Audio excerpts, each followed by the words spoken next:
કન્સન્ટ્રેટ HCl માં બનાવેલા દ્રાવણમાં કન્સન્ટ્રેટ nitric એસિડનું દ્રાવણ ઉમેર્યું, ગરમ કર્યું, ઠંડુ કર્યું, ત્યાર પછી એમોનિયમ મોલિબ્ડેનમનું દ્રાવણ ઉમેરતા જો દ્રાવણમાં પીળા અવક્ષેપ આવે તો આપણે કહી શકીએ છીએ કે દ્રાવણમાં PO4-3, ASO4-3 અને ASO3-3 આ ત્રણેય રેડિકલ હાજર હોઈ શકે.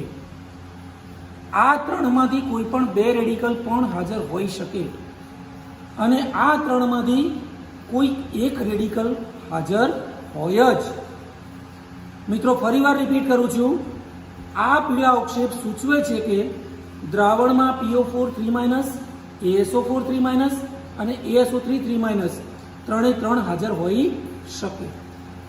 જો ત્રણેય ન હોય તો ત્રણમાંથી કોઈ પણ બે તો હાજર હોઈ શકે અને જો બે હાજર ના હોય